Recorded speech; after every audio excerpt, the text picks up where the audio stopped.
This one's about all the infamous games. Yeah, that's pretty good.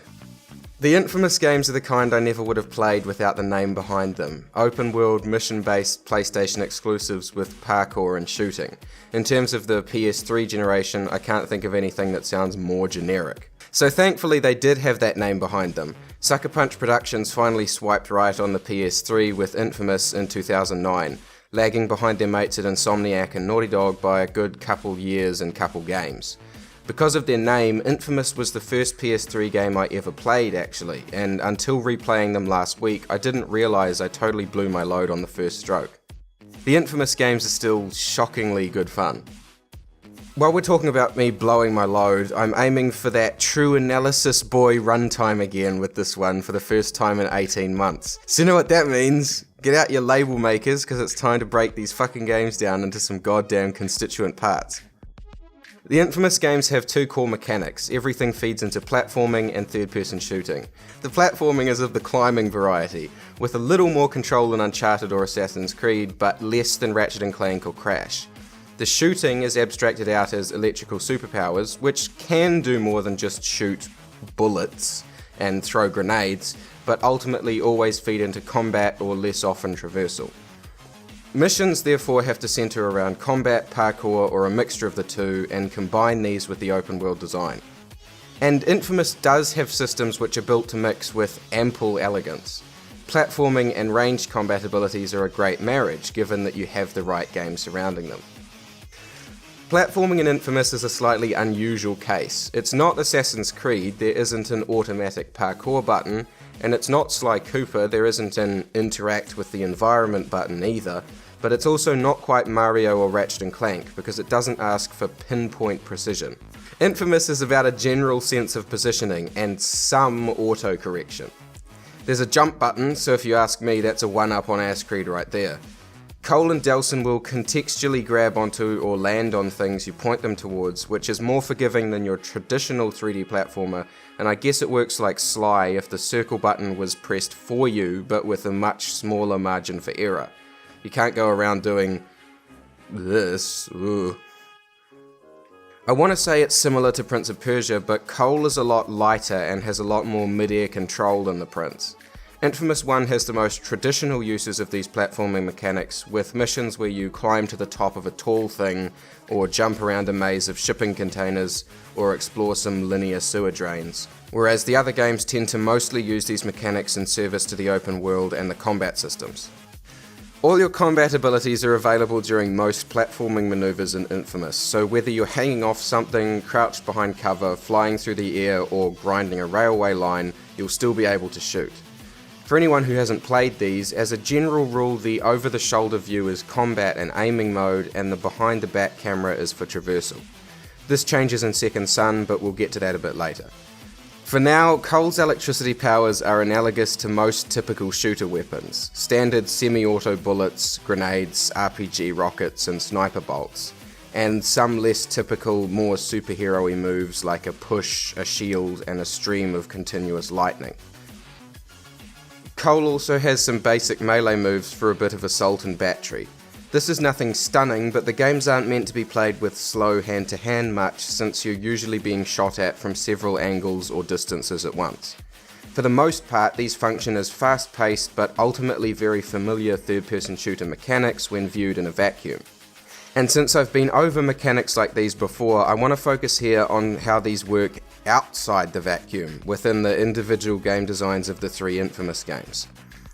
Infamous 1 looks a bit like your mum by today's standards, running at a clearly sub-HD resolution with muddy as hell textures, made worse by the fact that it runs like a constipated powerlifter and is start to finish grey and brown monochrome. It's the most 2007 game of 2009 and it's a poor showing graphically, considering that Uncharted 2 and Crack in Time came out the same year for the same platform. It almost hurts to play today.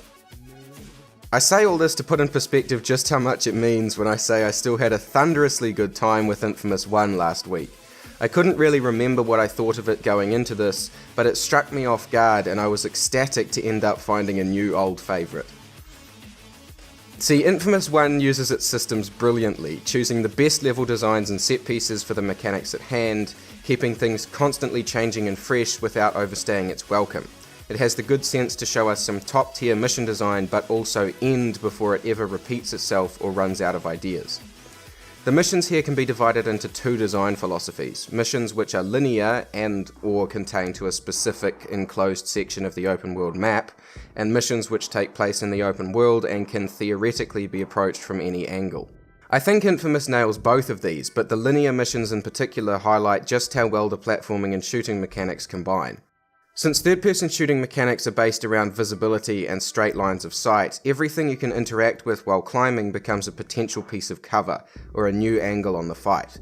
There's a cover system which hides Cole behind objects that are shorter than him, but far more fun is monkeying all over shipping containers and using them both as cover and as a leg up to get the drop on lower enemies, and maybe get a line of sight on ones which are above you too. Why this works so well in the linear sections is because of those straight lines. Cole may have electric superpowers, but make no mistake, this is still a shooter. Enemies have guns, and all of Cole's offensive options travel in straight lines away from him. When the game has a clear linear area downrange of Cole for the player to aim at, when all progress is made in one direction, anything between the player and the enemies either deliberately blocks a line of sight or helps to create one. The actual forward movement in these sections isn't complicated, and God knows we've seen more than enough linear shooters, but it's the combination of the two which makes inFAMOUS stand out. Uncharted could have done it, but God, I need to leave that one alone. None of this is to say the open world missions have any less potential. With buildings to clamber all over everywhere, a mission involving combat should always have several spots which give Cole an ideal angle on at least some of the enemies. It's just up to players to foresee those angles for themselves. Nothing in inFAMOUS 1 sticks out as particularly overwhelming. You're very rarely asked to protect a generator or a bus or a helicopter with enemies coming at you from all sides at once. If the game's going to give you something to protect or destroy, it's pretty good about spawning enemies in only one or two directions at a time. The point being that if enemies are everywhere surrounding the player, then the platforming mechanics become useless in the combat because there's no way to take cover, and the solution is brute force using just the combat systems, or to run further away, which is kinda not my first instinct when I'm told I can shoot lightning out of my hands. And in getting you to ride that bus, or defend that helicopter, or climb that tower, the game is constantly providing new contexts to jump and shoot in, and never really feels like it repeats itself. There's usually only one mission dedicated to each concept, and each concept has at least one unique thing about it. Riding the bus means defending from enemies on the ground, riding the helicopter means defending from RPGs on the roofs, climbing the prison is mostly platforming, defending the cops has you staying in one place on an infinite supply of electrical charge like a tower defense, exploring the sewers always demonstrates a new power, defusing bombs is on a time limit, the linear sections are generally where new enemies get introduced, and releasing hot air balloons essentially puts floating platforms in the open world which you have to be high up enough to land on. My favourite moment in the game was when I groaned at a helicopter tail mission until I realised, no, the game wanted me to gap it as fast as possible. I feel like this concept of context comes up a lot in my videos, but it always deserves to be recognised. An open world game where you jump and shoot doesn't sound impressive. A game about jumping and shooting where the developers find 30 different ways for the player to do it, instantly a lot more interesting. I love the snappiness to everything in inFAMOUS. Cole runs pretty damn fast for an open world player character and jumps up the sides of buildings like a madman. There's no slow climbing animations to wait for here. Ranged combat is as easy as holding R1, so movement and combat flow together quickly, and there's rarely any need to stop moving at all, except to reload and heal. By attaching both to one action, draining electricity, Cole can have regenerating health which can still be influenced and sped up by the player's actions like a health bar. I don't know how much sense this will make to anyone but me, but inFAMOUS is the most PS2 game I think I've played since the PS2. It has this real underdog feel to it, when you know it came out the same year as Uncharted 2 and that Sucker Punch worked on this for 4 years. I don't know how much SP's staff expanded after Sly 3, but you'd assume the game's graphical shortcomings aren't down to apathy. That doesn't excuse how badly it runs, so it's a shame there's been no sign of a remaster because inFAMOUS deserves it. inFAMOUS 1 is top shit. inFAMOUS 2 is... I can't believe I'm doing it again. Everyone's favourite game in every series seems to end up my least favourite. I don't do it on purpose. To give it something, Infamous 2 looks and runs better, but the open world is just this bland southern USA city. The first game's personality was bleak and depressing, but at least it had personality. This just looks like any city. And whose bright idea was it to set the game in New Orleans when Cole dies if he touches water? That's ridiculous. I just thought of that now. It's only used as an obstacle in the most underused part of the map. I don't even know what to say about that. Anyway, Infamous 2 adds a new power here and there and marginally improves melee, but in terms of moment-to-moment gameplay, we're talking the same kind of stuff. The differences come with the mission design. Infamous 2 entirely abandons any linear levels, apart from the tutorial, and takes a huge step back in interweaving the two core concepts of platforming and combat. The game still has plenty of jumping and shooting, but almost never takes opportunities to combine the two. In losing any sense of linear design, the gameplay is always, by definition of an open world, multi-directional. As I said earlier, this can work with the combat and movement quite well, as long as the purpose of the open world is to give the player the freedom to find their own angle on the enemies. Have them compromise between cover and sightlines using the architecture of the open world and the various states of movement which Cole can shoot from. The problem is that Infamous 2 quite often totally fails to capitalize on any of this and instead throws the player into a group of enemies surrounding them on all sides. This type of design does not work with any of the platforming mechanics. Hanging off something to get the angle on an enemy while staying in cover isn't an effective strategy if there are enemies on all sides. The best example of this is the assault on the chateau. There are enemies all around the grounds of the building and few to no buildings on either side. What are you supposed to do here? Because my answer was to run around all over the place like one of Hamish Black's sentences, staying close to a source of healing and blindly shooting back at whatever was shooting at me. This isn't strategy, this isn't engaging, this is seeing how many hits you can get in before you have to run off and heal again. The way health works means that the player taking damage is pretty much a non-issue, since a source of electricity is almost always present. Something could have been done with this, but usually the first mission when you get to a new area is to turn the power on, which defeats the purpose of having the power off at all. The devs don't have to design for the player to be able to avoid damage, because you can always run away like a little bitch every 10 seconds, right? That's true, but it's incredibly unsatisfying. The game often has mission objectives right in the middle of large groups of enemies like this, another obvious example being the mission where you burn some banners. I can't use the traversal mechanics in tandem with combat if I'm going to get shot no matter where I position Cole. Enemies are also way more bullet spongy, taking a frustrating amount of zaps to the gut to kill considering they're being fucking electrocuted. There's a real spark of creativity that's been lost here. Because of the lack of linear bits, the game can't help but feel a bit repetitive too. Since there's this clear divide between platforming and combat this time round, missions become a lot more transparent in their reuse of structure. Run here, or shoot these guys, or run here and then shoot these guys and then run here. The Tesla missile transformer activation missions are particularly overused. Try saying that 10 times fast. There's still thought gone in here, there's still trams to ride and new melee enemy types to fight, and in the vampire expansion there's one pretty big linear level to take a look round, but in making the divide between the climbing and the combat much clearer, there's just not as much experimentation to be done by the player. I guess shout out though to how it has bonuses for having an Infamous 1 save. It's the only game in the entire generation I can think of that did that. I think there's this tendency to see that Infamous 2 has all the same mechanics as the first plus extra, and therefore it's just better. After all, the surrounding game design should, in theory, remain pretty consistent. If it was good in the first one, then the devs have already got that part down, right? Level design doesn't typically get worse over the course of a series made by all the same people.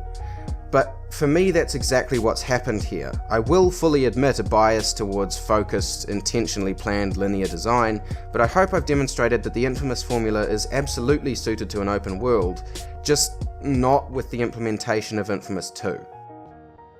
Rather, with the implementation of Infamous Second Son instead, where the design finally shifts to match the open world, with most of the changes being in service to that goal. Second Son includes the same gameplay systems as the previous games, the lowest level platforming mechanics are identical, and Delson still has all the most third-person shootery powers that Cole did, the bullets, the grenades, and the rockets. But while these systems are still present and correct, the game doesn't really have you use them in the same way. First of all, Second Son doesn't want you getting around even remotely the same way Cole did. It doesn't want you jumping all over windowsills to climb buildings, because now you can do this, and this, and this. I mean, look what happens when I actually try playing it like one of the original games.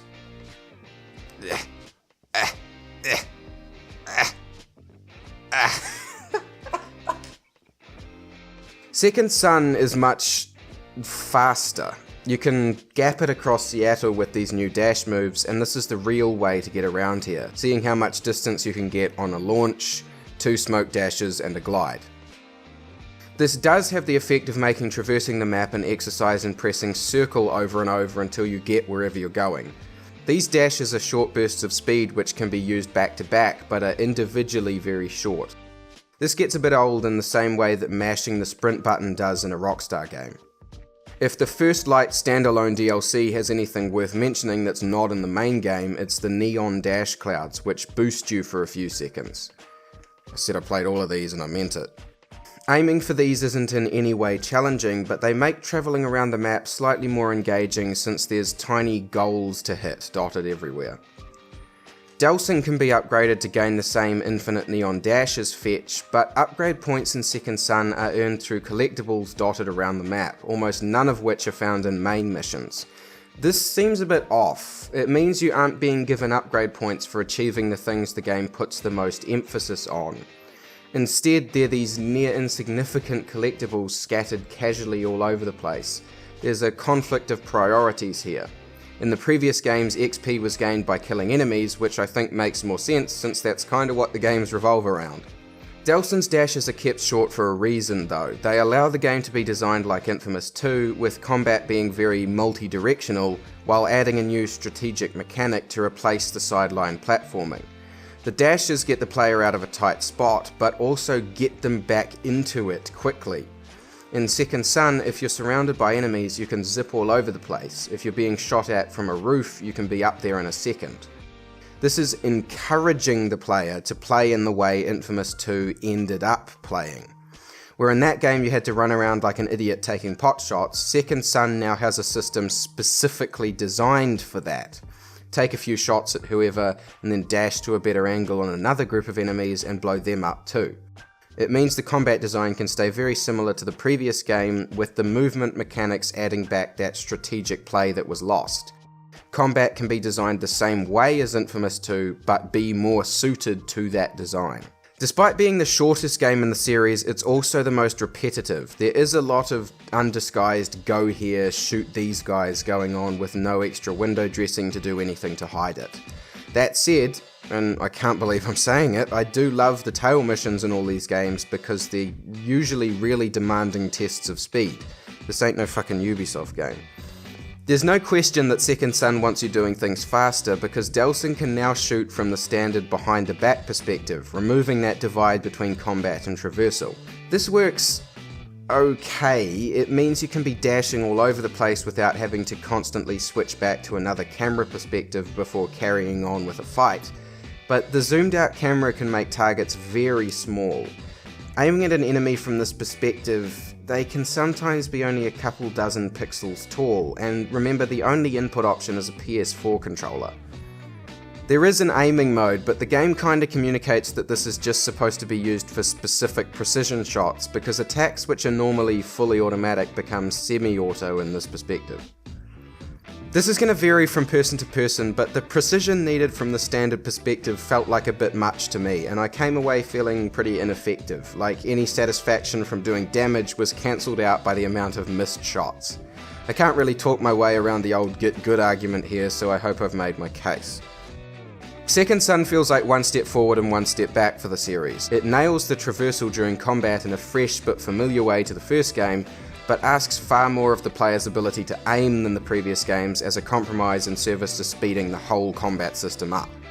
Keeping aiming as it was in the previous games would have made for a slower combat system than what we got in Second Son, but shooting in Infamous has always been faster than most as it is, and I think the dashes alone would have been enough to bring the combat back up to where it needed to be in terms of complexity and strategy. There's a great game somewhere in this set of new mechanics, but Second Son isn't quite it, and it sucks we probably aren't going to see Delsin's potential realised like we did with Cole's in the first game.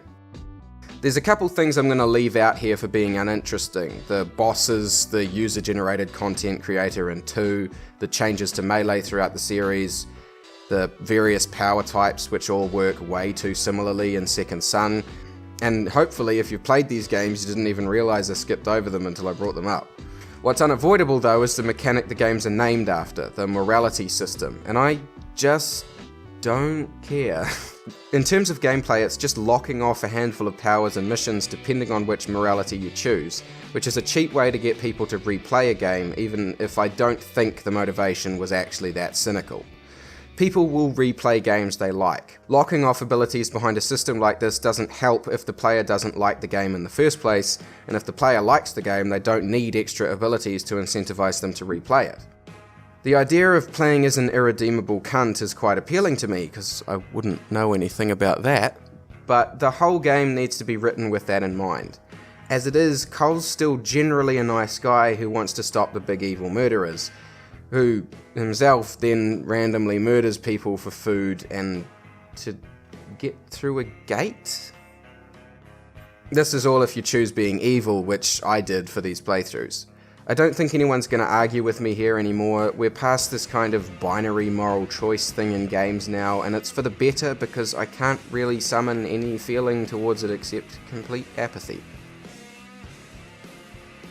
Infamous is one of very few series that I feel gets worse as it goes on, but puns aside, I really do find myself stunned by just how good the first game still is. Sucker Punch have been just about the last Sony-exclusive first-party Western developer still making games that are unashamedly gamey. Like they all sat down and said, let's make a game about shooting fucking lightning out of your hands, just cause that'd be sick. Looking at Sony's first and second-party studio list, just about everyone but Insomniac and Housemarque are now making Naughty Dog-style movie games. Oh no. Even Sucker Punch with Ghosts of Tsushima, it seems, and it's sad to see Infamous's era fading fast. My faith in Insomniac's been iffy recently because they've had their hands in, VR and Xbox exclusives, mobile games, downloadable mini Metroidvanias since Fuse came out, and that was rubbish, so unless that Spider-Man game bangs, and I know everyone said this, but god, why aren't Sucker Punch making it? I think Infamous might have been the last of the old guard. The last of the exclusive franchises I love so much for being badass and insane and totally self-confident in it. I hope this video's been enlightening.